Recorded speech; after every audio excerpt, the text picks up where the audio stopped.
Silakan duduk, Bapak Ibu, Saudara yang dikasihi Tuhan. Shalom, selamat pagi. Tuhan Yesus baik kepada kita semua, amin. Floornya kayaknya gak. Terima kasih Pak Kasim. Keadaan baik Bapak Ibu. Ini banyak yang batuk ya, banyak yang sakit ya. Kita yakin percaya bahwa Tuhan akan menyembuhkan kita semua lewat obat, lewat istirahat, dan lewat hal-hal yang baik yang Tuhan sudah berikan kepada kita. Bapak Ibu, saya langsung masuk dalam firman Tuhan. Petnya boleh dibunyikan. Seperti yang saya share di grup gereja, bahwa 1 bulan ini kita akan menerima firman Tuhan tentang janji Allah. Jadi kalau saya lihat kalender saya, kalau Tuhan berkenan atas saya, tidak sakit, tidak keluar, maka akan ada 8 seri yang akan saya ungkapkan, baik minggu pagi maupun minggu siang. Saya berharap Bapak Ibu tidak bosan dengan saya, karena tahun lalu, akhir-akhir tahun terutama saya lebih banyak menyampaikan firman Tuhan. Dan awal tahun ini 3 bulan ke depan beberapa komunitas akan saya bantu untuk hal-hal yang baru. Dan saya berharap semoga Bapak Ibu tidak bosan dengan saya. Ya, sekali lagi saya ungkapkan tentang janji Allah. Mulai tahun ini Bapak Ibu ya, khotbah saya akan berseri. Tiap bulan akan berganti. Saya coba tahun 2024 lalu, nggak berseri Bapak Ibu. Sayanya yang berantakan. Karena saya tidak bisa nyambungkan terlalu signifikan. Tapi tahun ini saya coba rangkai kembali seperti tahun-tahun sebelumnya, supaya kembali lagi berseri, apalagi tentang renungan harian. Bapak Ibu harus baca dulu. Jangan langsung dikomentari amin. Saya nggak yakin Bapak Ibu bisa baca satu pasal dalam waktu 15 detik atau 1 menit Bapak Ibu. Satu pasal itu harus dibaca pelan-pelan, baru dikomentari amin, baru di-share. Yang setuju katakan amin. Saya baru share langsung komentar amin, tunggu dulu, dibaca dulu. Karena saya juga sebelum bikin renungan itu saya juga harus baca dulu. Kalau perlu diulangi lagi bacanya renungan harian. Baru pasalnya, baru renungan harian. Kalau Bapak Ibu sudah baca renungan harian dengan baik, mengerti, baru di-share. Yang setuju katakan amin. Jadi responnya enggak apa-apa, enggak ada. Yang penting Bapak Ibu enggak merespon di grup saja, tetapi respon dari pembacaan pribadi dan perenungan pribadi itu jauh lebih baik. Ya, supaya semuanya tertata. Ya, Bapak Ibu yang pernah saya khotbahkan ya di Natal tentang Kronos dan Kairos kemarin. Kalau Kronos itu waktunya siapa? Manusia. Kalau Kairos itu waktunya siapa? Waktunya Tuhan. Kita tidak bisa menyelami pikiran Tuhan. Kita tidak mampu untuk menggali apa sih yang Tuhan sebenarnya sudah lakukan. Apalagi umur kita pendek Bapak Ibu.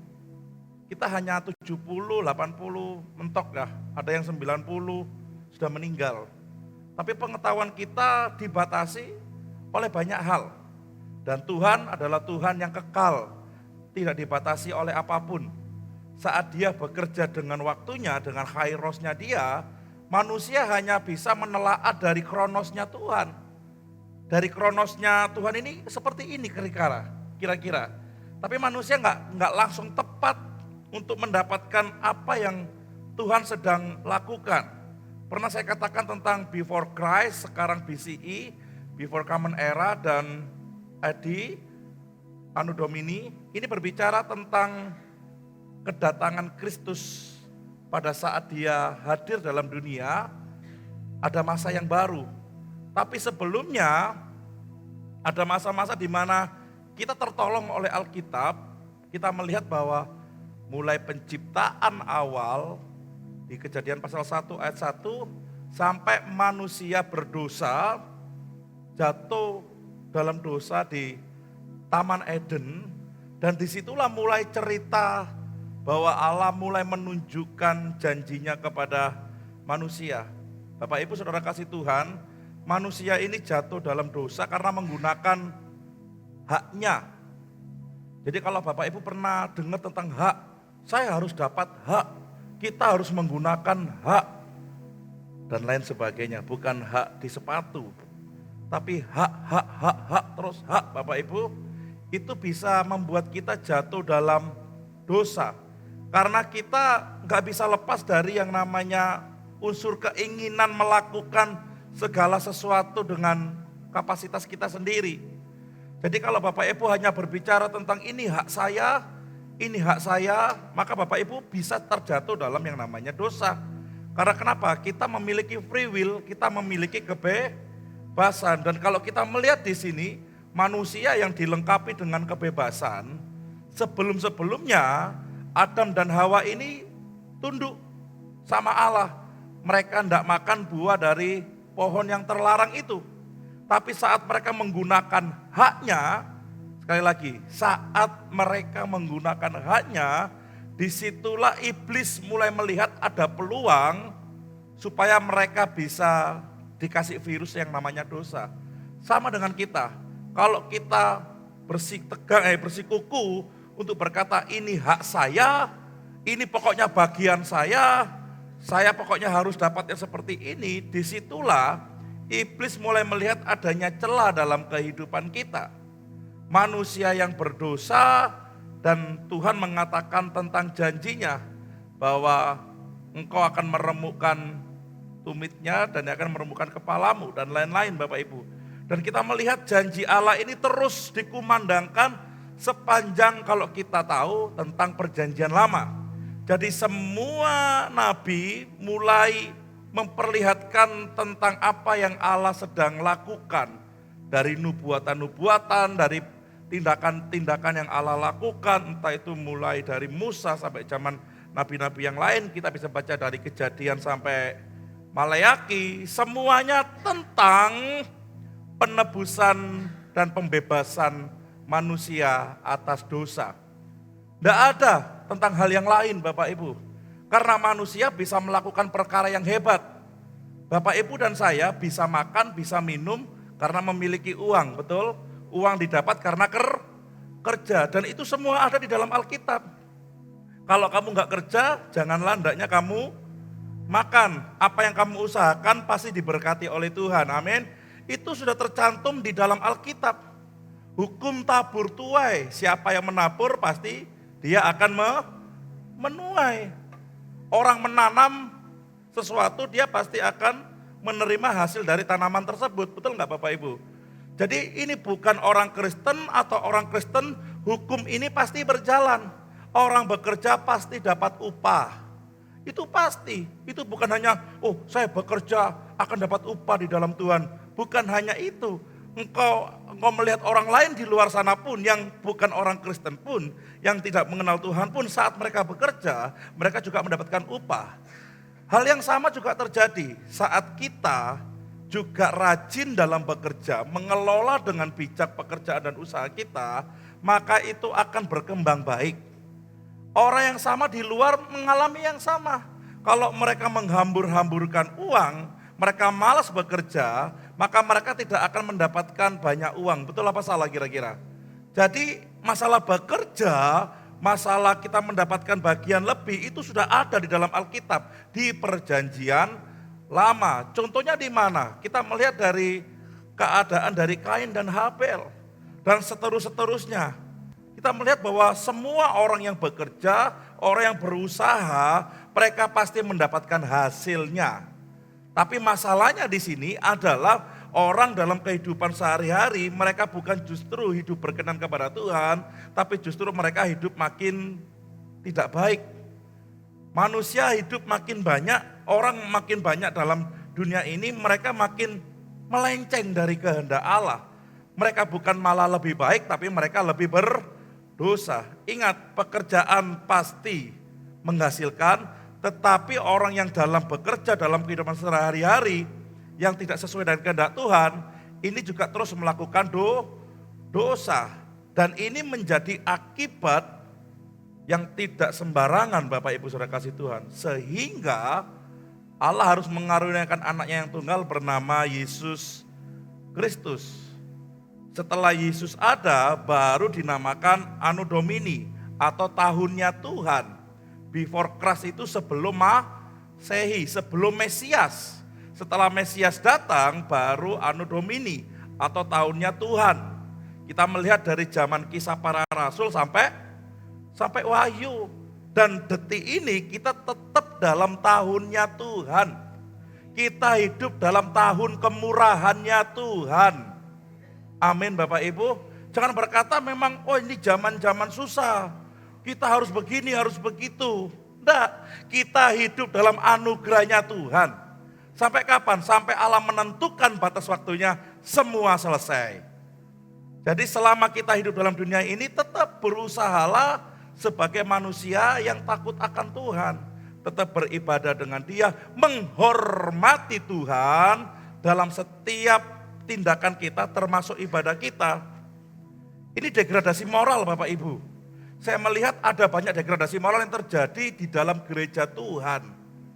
Kenapa? Karena seharusnya saat kita beribadah kepada Tuhan dengan hati yang benar, dengan sikap yang benar. Amin. Tapi banyak orang yang tidak menghormati Tuhan dalam peribadatan mereka dan mengira bahwa Tuhan gak masalah kok diginikan. Saya miris melihat orang-orang yang seperti ini. Saya pernah khotbah di satu tempat Bapak Ibu. Dan pada saat saya khotbah itu ramai sekali. Untungnya saya ini sudah bisa tahan diri. Saya enggak terpengaruh dengan yang lain. Makin ramai makin saya besarkan suaranya. Tapi saya melihat ini degradasi yang seharusnya enggak terjadi.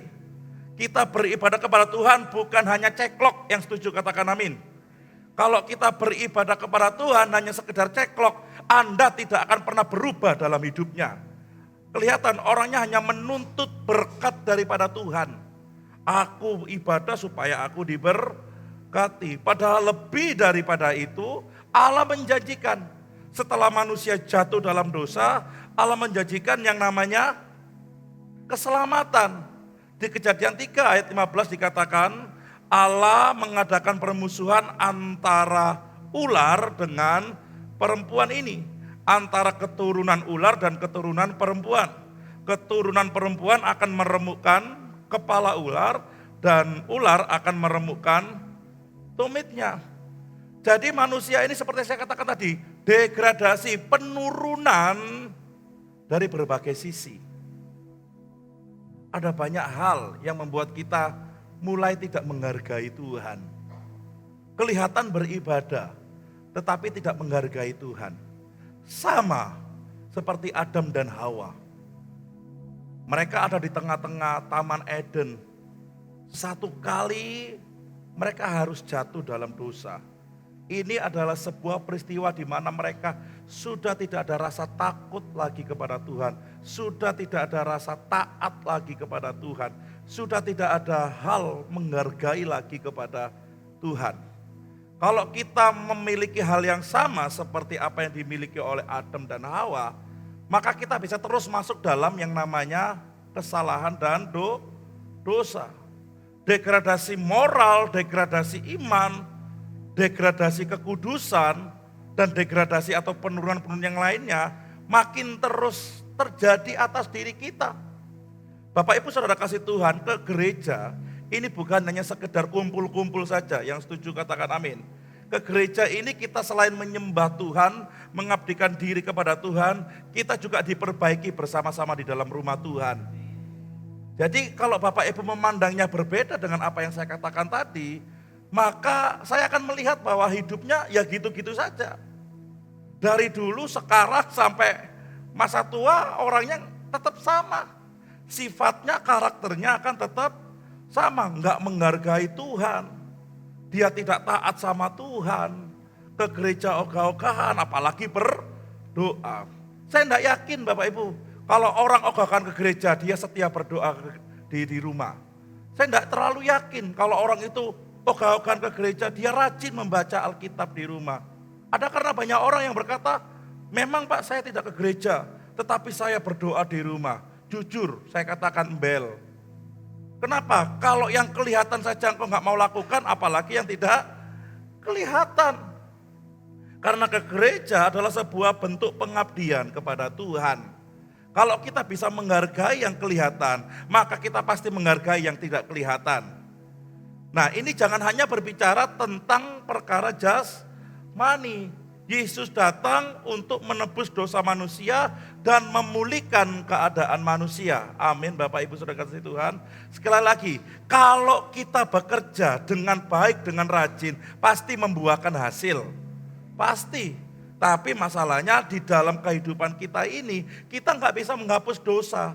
Kalau dosa terus kita lakukan, kita akan terus mengalami yang namanya degradasi, penurunan. Penurunan moral, penurunan kekudusan, penurunan iman kita. Dan ini akan menimbulkan masalah. Kalau orang terus berbuat dosa, maka dosa ini akan berefek kepada kehidupan dia secara jasmani. Pasti. Kalau orang ini mulai gak setia dengan pasangannya, kalau orang ini mulai korupsi, kalau orang ini mulai berbuat yang tidak baik, maka ini akan berdampak kepada orang lain. Betul gak kira-kira Bapak Ibu? Itu pasti. Jangan kira dosa yang Anda lakukan itu tidak berefek kepada orang lain. Saya pernah ingatkan tentang Yunus. Saat Yunus mulai tidak taat kepada Tuhan dan dia mulai tidak mau mendengarkan perintah dan melakukan perintah Tuhan, Yunus bukan pergi ke Niniwe tapi dia pergi ke Tarsus. Dan Bapak Ibu lihat apa yang terjadi. Satu kapal digoncang gara-gara satu orang bernama Yunus yang berbuat dosa. Sekali lagi saya katakan, jangan pernah meremehkan yang namanya hidup dalam dosa. Jangan pernah meremehkan yang namanya hidup dalam ketidakbenaran, karena hal itu akan berdampak baik kepada dirimu maupun kepada orang lain. Firman Tuhan akan terus mengingatkan, keluar dari dosamu, tinggalkan segala dosamu, kembali ke jalan yang benar. Karena banyak orang merasa dirinya sudah benar saat dia sudah melakukan peribadatan. Oh belum tentu. Ibadah tidak menutup dosamu, ibadah tidak menghapus dosamu, tetapi Yesus yang menghapus dosa kita. Oleh karena itu kalau kita sudah tahu bahwa Tuhan yang menghapus dosa kita, maka wajib daripada kita untuk selalu beribadah dan mengabdikan diri kepada Tuhan. Jadi manusia ini bukan makin hari makin benar, tapi manusia ini makin hari makin rusak. Makanya gereja kalau Bapak Ibu datang 1 minggu sekali, saya berharap jangan pernah absen. Karena kekuatan Anda cuma 1 minggu sekali. Makanya saya adakan Selasa, saya adakan Kamis, ditambahi untuk youth dan teens. Kenapa? Youth dan teens ini butuh yang namanya tambahan. Karena mereka masih muda. Masih rentan terhadap dosa. Ditambahi lagi. Kalau Crash Militan Pro saya encourage lebih Bapak Ibu. Bukan hanya firman Tuhan tetapi kehidupan secara pribadi. Tapi kalau Bapak Ibu datang, Pak saya bisanya hanya minggu saja. Saya berharap jangan pernah absen. Karena nasihat firman Tuhan diberikan dan Anda dengar kalau hanya hari Minggu. Karena kalau enggak, Anda akan kesulitan dalam kehidupan ini. Karena apa? Dalam dunia ini penuh dengan tantangan. Dosa membuat gambar diri alam dalam hidup manusia menjadi rusak. Rusak Bapak Ibu. Bapak Ibu kalau melihat gambar ini saya sengaja ambil tentang Kain dan Habel. Kain dan Habel ini tidak punya tetangga, tidak punya media sosial. Mereka ini orang atau manusia ketiga dan keempat. Manusia pertama yang namanya Adam, manusia kedua namanya Hawa, manusia ketiga namanya Kain, manusia keempat namanya Habel. Kain ini niru siapa bisa membunuh adiknya? Nggak ada yang ditiru. Tetapi karena degradasi moral, karena dosa yang terus ada dalam tubuh manusia, membuat manusia makin hari makin bertambah jahat. Jangan kira Bapak Ibu Saudara kasih Tuhan diam saja, di rumah saja, terus Anda gak berbuat dosa. Malah bahaya kalau di rumah sendirian, betul Bapak Ibu? Karena ada dosa tersembunyi yang tidak diketahui oleh orang lain. Lihat ini. Kain bisa jahat seperti itu bukan karena nyuntuh bapaknya membunuh saudaranya. Adam gak punya saudara Bapak Ibu. Bukan Adam membunuh Hawa, gak ada.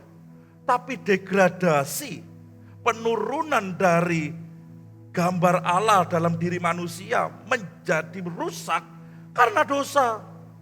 Bapak Ibu yang awalnya baik, itu bisa makin nggak baik. Kalau Bapak Ibu tidak menyadari bahwa dosa ini berbahaya dan tidak boleh terus dilakukan. Amin Bapak Ibu. Jangan dikira dosa ini nggak ada yang tahu, dosa ini nggak ada yang negor, terus Bapak Ibu enak saja tinggal dalam dosa. Jangan, kenapa? Karena dosa yang kita lakukan itu membuat kita makin jauh dari gambar Allah. Dan Yesus datang untuk memulihkan gambar Allah dalam diri kita. Dan salah satunya adalah Bapak Ibu dengar lewat firman Tuhan dan dalam puji-pujian dalam beribadah. Ada orang berkata, Pak saya nggak berdoa di gereja pun, saya tetap Kristen kok Pak. Ya, saya nggak berdoa, nggak beribadah di gereja pun, saya tetap percaya sama Tuhan kok Pak. Kelihatannya kamu percaya, namun engkau memungkiri kekuatanmu. Ada ayatnya Bapak Ibu. Bangsa itu memuji aku dengan bibirnya, dengan mulutnya, namun hatinya jauh dari padaku. Kalau Bapak Ibu melihat berapa orang yang tidak mau ke gereja dengan banyak dan berbagai macam alasan. Karena sakit hati dengan pendeta, sakit hati dengan jemaat, sakit hati karena A, B, C, D. Dia mogok enggak ke gereja Bapak Ibu. Kalau dalam firman Tuhan saya sampaikan, ya biarin. Satu sisi saya mengasihi, tapi satu sisi engkau sudah dewasa, engkau harus memilih mana yang baik dan mana yang benar. Sudah dewasa Bapak Ibu, kalau sudah memang enggak mau ke gereja, ya biarkan. Betul enggak Bapak Ibu? Kalau sudah gede kok, kalau enggak mau makan ya siapa yang rugi? Semisal saya enggak mau makan, mogok makan karena saya mangkal sama istri saya. Yang rugi istri saya apa saya Bapak Ibu? Yo saya Bapak Ibu. Karena saya sudah dewasa, sudah dikotbahin berkali-kali. Ini loh, dosa ini loh membuat degradasi. Orang yang jenggotan karena mereka punya dosa yang tertutupi. Tahu maksud saya Bapak Ibu? Kalau Bapak Ibu terus menyimpan dosa, apapun bentuknya, makin hari engkau makin tidak kenean. Setuju katakan ya? Tidak kenean. Dikit-dikit mangkel, dikit-dikit marah, dikit-dikit ngondok Bapak Ibu. Kalau mie gondok enak ya? Oh bukan ya, itu mie godok ya itu ya. Ini dosa ini berbahaya. Bukan hanya membuat manusia hidup dalam kutuknya dan sampai mati. Tetapi dalam kehidupan kita sehari-hari, dosa ini berbahaya, sangat berbahaya. Karena bisa berdampak pada banyak orang. Terutama diri kita dan orang sekitar kita. Karena gambar Allah dalam diri manusia itu menjadi apa Bapak Ibu? Rusak. Ada sebab pasti ada akibat. Manusia yang jatuh dalam dosa ini mendapat akibat yang sangat berat. Dan konsekuensinya kita rasakan sampai sekarang. Gara-gara dosa. Kalau wanita konsekuensinya melahirkan akan sakit. Kalau pria akan kesusahan cari nafkah. Di Kejadian dikatakan, firman-Nya kepada perempuan itu, susah payahmu waktu mengandung akan kubuat sangat banyak. Dengan kesakitan engkau akan melahirkan anakmu. Namun engkau akan birahi kepada suamimu dan ia akan berkuasa atasmu. Jadi kalau wanita berkata, enggak tahu tak sakitnya melahirkan. Tahu, firman Tuhan sudah ngomong. Meskipun kami para lelaki enggak pernah merasakan, tapi kami tahu karena firman Tuhan yang berbicara. Itu bukan karena gara-gara laki-lakinya, tapi memang gara-gara jatuh dalam dosa. Saat melahirkan mereka akan memiliki banyak kesakitan. Lalu firman-Nya kepada manusia yang laki-laki, Adam, karena engkau mendengarkan perkataan istrimu dan memakan dari buah pohon yang telah kuperintahkan kepadamu, jangan makan daripadanya, maka terkutuklah tanah karena engkau. Dengan bersusah payah engkau akan mencari rezekimu dari tanah seumur hidup. Semak duri dan rumput duri yang akan dihasilkannya bagimu, dan tumbuh-tumbuhan di padang akan menjadi makananmu. Dengan berpeluh engkau akan mencari makananmu, sampai engkau kembali lagi menjadi tanah, karena dari situlah engkau diambil, sebab engkau debu dan akan kembali menjadi debu. Jadi kalau ada orang berkata kerja itu susah, ya saya sudah tahu. Sejak kapan? Sejak Kejadian pasal 3 ayat 16 sampai 19. Saat Tuhan berkata seperti itu, maka terlaksanalah firman Tuhan. Dan akibatnya sampai sekarang. Ada Bapak Ibu, wanita yang suka melahirkan kira-kira, Pak, anak saya masih 3. Kami bercita-cita memiliki anak 20, Pak. Karena bagi saya melahirkan itu enak, Pak. Gede gini, gembol kemana-mana. Apalagi sangat bersalin, tinggal waing, wis keluar dewe, Pak. Kira-kira begitu Bapak Ibu. Bahkan ada wanita yang bilang cukup 1, loro, please, begitu ya, bener ya. Dan suami juga berkata bahwa cari uang, cari nafkah untuk rumah tangga itu gak mudah. Siapa bilang gampang? Semuanya susah. Dari zaman dulu. Ini akibat apa? Dosa. Makanya sudah punya pekerjaan jangan mengeluh. Sing amin gak beberapa, ya gak banyak Bapak Ibu. Yang sudah punya pekerjaan jangan mengeluh. Itu akibat dosa. Yang laki-laki bekerja dengan sungguh-sungguh, amin. Pak, bayaran gak seberapa, gak apa-apa, yang penting bisa makan. Amin. Daripada gak bisa makan Bapak Ibu. Karena banyak orang yang gak makan gara-gara ngabot. Ini di Jakarta ya. Di Jakarta itu ada kesaksian seorang anak muda yang gak terkendali. Gajinya sekitar 7 juta atau 8 juta. Karena dia baru bekerja, karena anak-anak muda zaman sekarang. Dia beli mobil, dia beli iPhone. Dia cuma makan satu bulan itu cuma makan 1,2 juta Bapak Ibu. Dia mengeluh, saya kadang makan, kadang enggak. Ditanya, kok bisa? Iya, karena gaji saya kurang. Loh, gajimu kurang memang karena kamu enggak punya skill atau memang perusahaanmu yang salah? Enggak, karena saya nyicil mobil, saya nyicil iPhone. Dia hanya makan 1,2 juta. Sebenarnya ya kalau di Jakarta enggak cukup ya Pak Agus ya. 1,2 juta nasi uduk berapa? Jadi kepingin nih saya. Nasi uduk berapa? Sekali makan mungkin, mengekang hidupnya. Jadi kerja ini enggak ada yang gampang. Tapi sampai engkau bisa bekerja dengan baik dan mendapatkan hasil yang banyak, itu semua karena Tuhan. Itu semua karena anugerah Tuhan, Bapak Ibu Saudara kasih Tuhan. Jadi akibat dosa, manusia susah payah. Yang melahirkan susah payah, yang kerja juga susah payah. Jadi saya mohon jangan el-eyelan. Ya mungkin saya belum mendapatkan anak, istri saya belum pernah merasakan kesakitan melahirkan. Jadi jangan dituntut, papa gak tahu gembol anak iki. Itu sudah firman-Nya Tuhan. Salah sampean wedok, kan gitu Bapak Ibu. Nah, salah juga sampean laki-laki, harus cari uang. Meskipun Allah tidak suka dengan perbuatan dosa manusia, tapi Allah sangat mengasihi manusia. Itu luar biasanya. Allah gak suka dengan dosanya, tetapi Allah suka dengan manusianya. Itu loh Bapak Ibu yang harus kita pelajari sama-sama. Tuhan itu tidak suka bukan dengan kita, tapi dengan apa yang kita lakukan yang berdosa kepada Tuhan. Saat kita terus melakukan dosa, kita akan jatuh dalam berbagai macam hal tadi, merugikan diri sendiri, merugikan orang lain. Ingat, Allah akan terus menolong kita. Itu loh hebatnya Tuhan. Meskipun dia nggak suka dengan perbuatan kita, dia nggak suka dengan dosa kita, tapi kalau kita jatuh dalam masalah, dia selalu menolong kita. Ada penghalang antara dosa dan Allah. Oleh karena itu Allah menjauh. Bukan karena nggak suka dengan kita sekali lagi, namun karena nggak suka dengan dosa dan perbuatan yang kita lakukan. Makanya banyak orang berkata kayaknya Tuhan jauh deh daripadaku.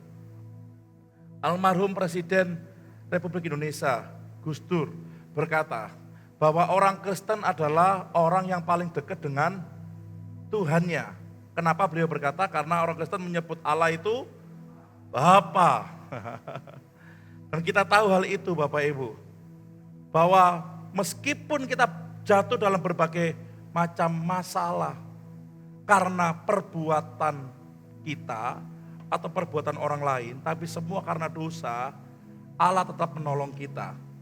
Karena sesungguhnya tangan Tuhan tidak kurang panjang untuk menyelamatkan, amin. Dan pendengarannya tidak kurang tajam untuk mendengar, amin. Tetapi yang merupakan pemisah antara kamu dan Allahmu ialah segala kejahatanmu.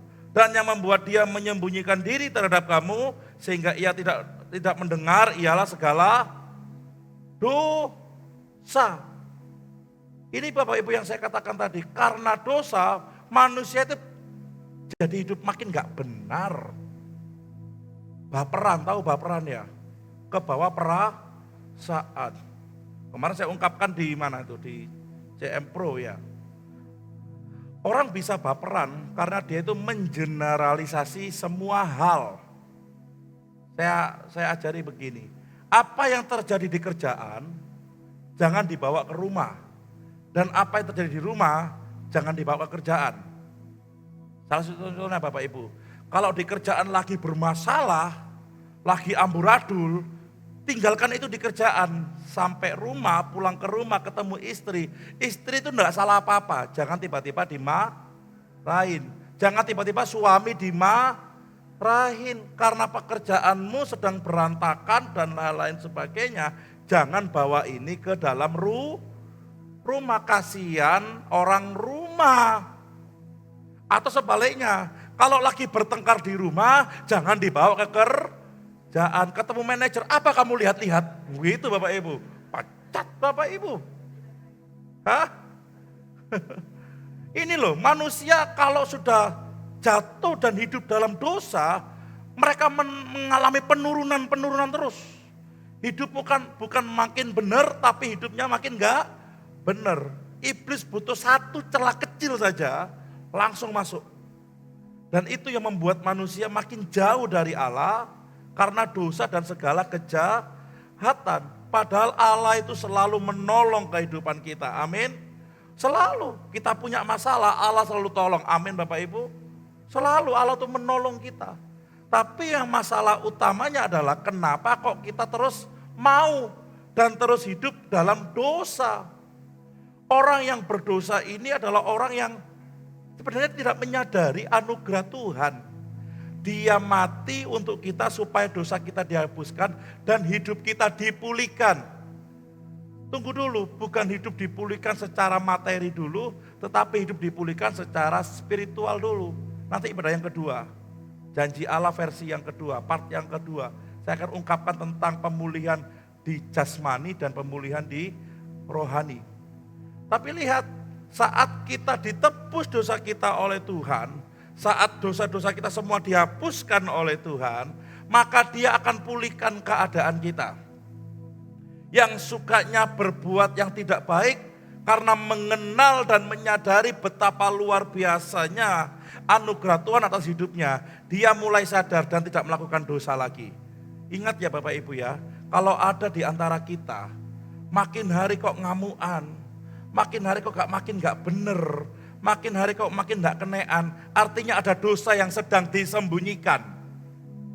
Ya, jadi gampang. Kalau masalahnya, kalau pasangannya atau orang rumahnya kok berubah, itu ada dosa yang disembunyikan. Dan dosa yang disembunyikan itu berbahaya, baik untuk diri sendiri maupun untuk orang lain. Alkitab jelas di situ. Makanya Yesus datang ke dunia ini menebus dosa kita supaya kita enggak kembali ke dalam dosa. Karena kalau kita kembali ke dunia dosa lagi Bapak Ibu, kita terus jatuh lagi dalam berbagai macam persoalan. Israel itu begitu. Setelah ditolong, diharapkan baik, jatuh lagi. Mereka tersesat lagi, hidupnya enggak enak lagi. Ditolong lagi sama Tuhan, diharapkan hidup baik, jatuh lagi. Tersesat lagi, hidup enggak enak lagi. Terus seperti itu. Nah kita udah gampang sebenarnya.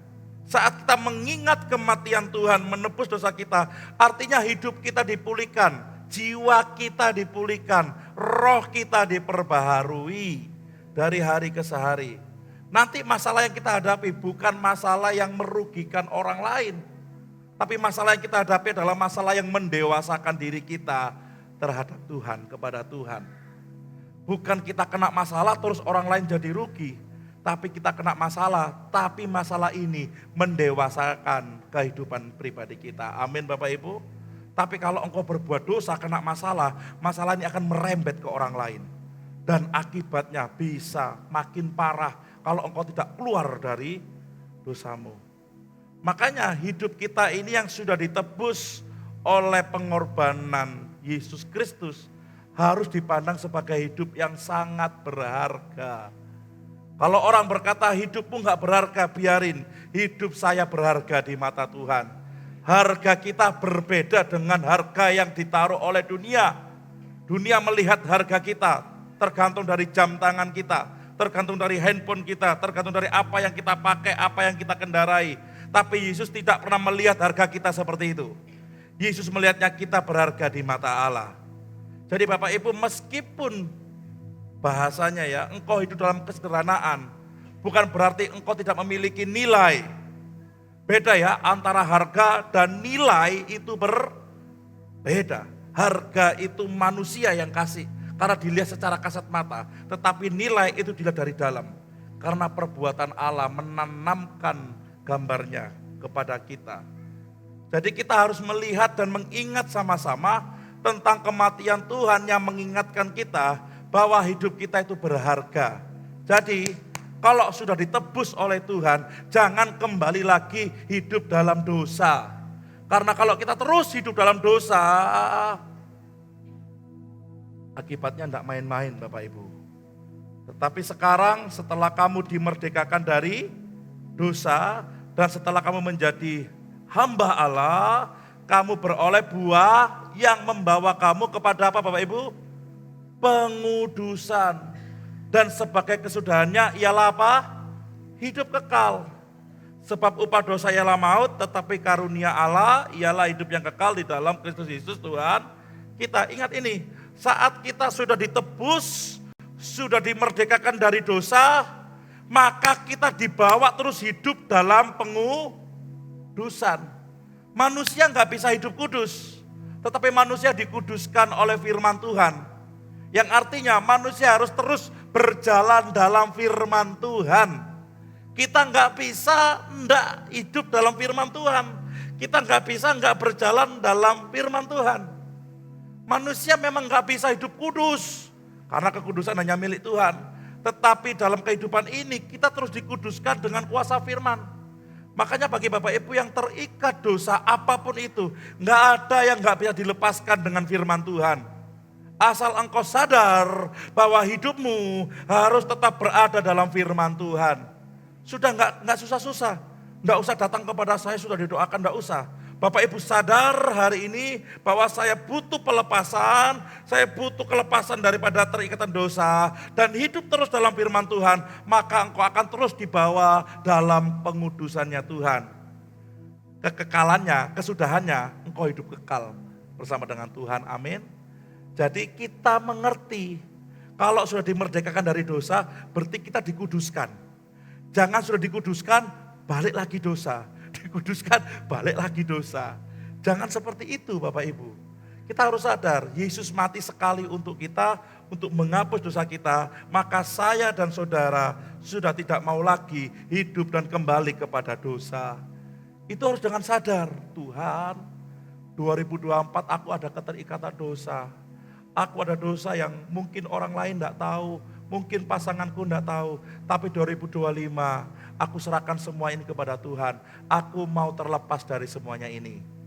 Dan respon daripada doamu itu, respon daripada penyerahanmu itu tetaplah hidup dalam firman Tuhan.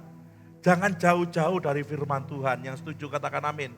Kalau engkau jauh daripada firman Tuhan, engkau akan terikat dengan dosa kembali. Engkau akan jatuh dalam berbagai macam dosa.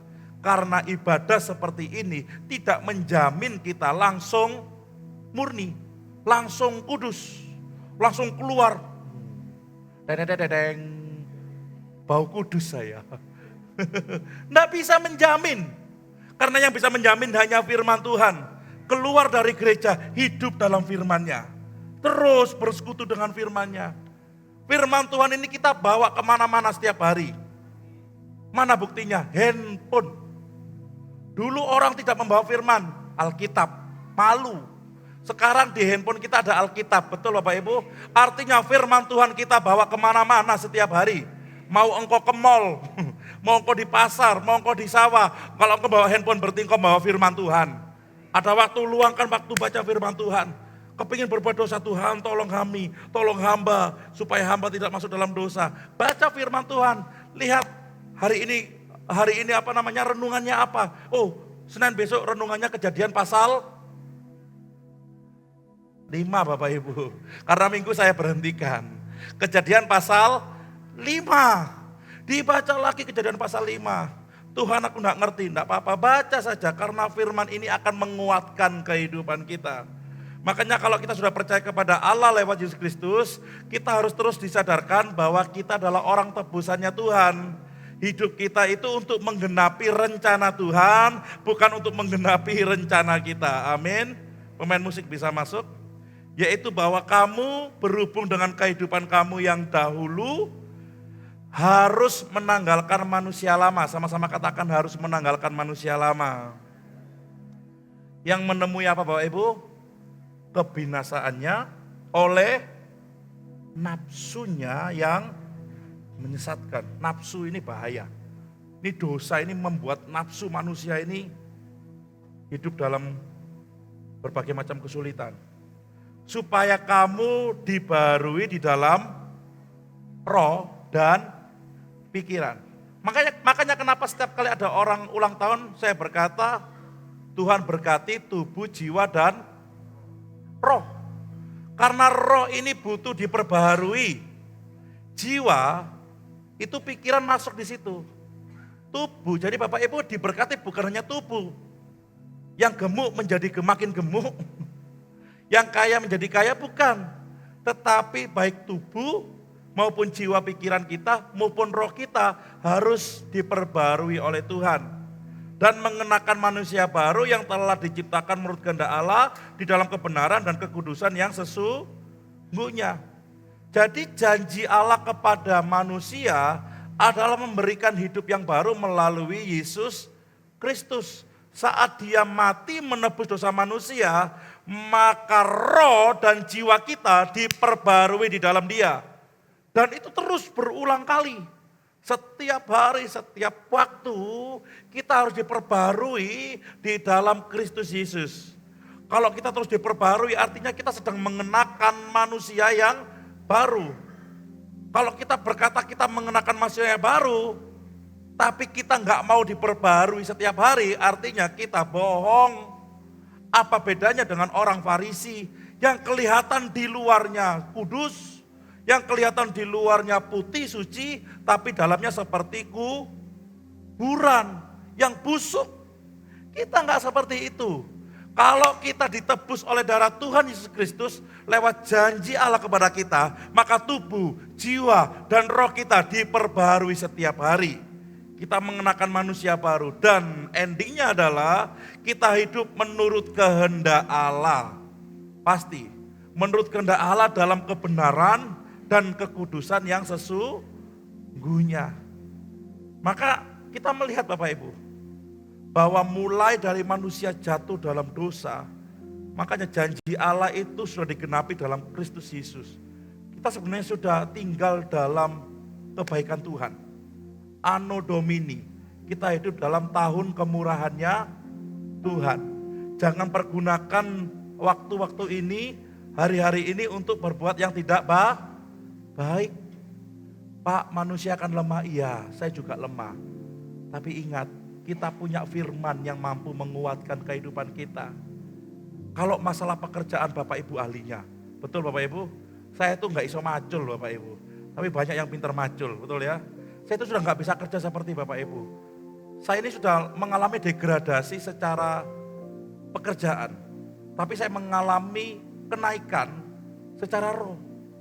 Saya mungkin kalau disuruh hitung-hitungan accounting udah lupa semua kayaknya. Rumus-rumus accounting udah lupa. Cuma tinggal tambah dan kurang. Kalau uangnya bertambah bersuka cita, kalau uangnya berkurang, bukan seperti itu Bapak Ibu, bukan seperti itu. Saya udah menurun. Kalau saya disuruh konseling sama orang tentang pekerjaan, saya langsung mikir lagi, harus download lagi saya. Saya harus lihat atas seperti orang visual, atau saya lihat bawah seperti orang kinestetik. Saya harus mengambil lagi sumbernya. Tapi roh saya makin meningkat. Kenapa? Karena saya makin hidup dalam firman Tuhan. Karena pekerjaan saya cuma satu, melayani Tuhan seumur hidup. Itu godaan saya kemarin-kemarin, 2024 saya saksikan. Wah, saya kepingin ini, istri gak ngizinkan. Ya udah diem saja. Ternyata saya tahu bahwa saya harus diperbarui dan terus diperbarui dalam roh. Jadi kalau masalah pekerjaan Bapak Ibu ahlinya. Tapi saat masuk dalam gereja, sama-sama ayo kita menyadari bahwa kita perlu diperbaiki oleh Allah kita. Please, yang hanya seminggu sekali beribadah karena kesibukan, jangan pernah tinggalkan ibadah minggu. Yang setuju katakan amin. Tapi kalau engkau bisa datang Selasa, datang Kamis, datang Sabtu, itu jauh lebih baik. Apalagi datang setiap hari dalam doa pagi, itu jauh lebih baik lagi Bapak Ibu. Karena kita butuh Tuhan. Supaya dosa itu tidak terus menjangkit kita. Makanya kenapa orang yang kena kanker harus dikemo secara rutin. Tidak boleh kemo seenaknya sendiri. Saya berdoa nggak ada yang kena kanker di tempat ini. Yang setuju katakan amin. Berhenti di bapak saya saja, almarhum.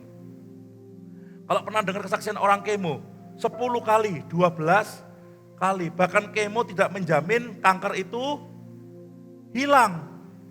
Karena kemo itu hanya bisa dalam tanda kutip memperpanjang saja umur seseorang. Kalau kemo saja, penyakit jasmani saja. Kalau kanker saja, penyakit jasmani saja harus dikemo rutin. Apalagi kita yang memiliki penyakit secara rohani. Kalau kemo ini bolak-balik berhenti Bapak Ibu. Ya mati lebih cepat mungkin Bapak Ibu. Ngerti maksud saya ya? Kalau dosa diibaratkan kanker, berarti Anda harus rutin membaca firman Tuhan. Karena itu adalah obat bagi kita. Enggak ada lagi. Aku tiap hari, gak bisa ya gak lepas dari dosa. Ya karena manusia selalu berbuat dosa. Ngamuk sama pasangan aja sudah berbuat dosa. Ngamuk sama anak itu dosa enggak Bapak Ibu? Ya dosa juga. Jadi artinya kita gak bisa lepas dari dosa. Makanya kita perlu firman Tuhan sepanjang umur kita. Sampai kita mati. Sudah dikuduskan dengan kematian Tuhan, tetaplah tinggal di dalam Dia supaya nama Tuhan dipermuliakan atas kita. Saya berharap firman ini memberkati kita semua. Saya undang Bapak Ibu untuk bangkit berdiri.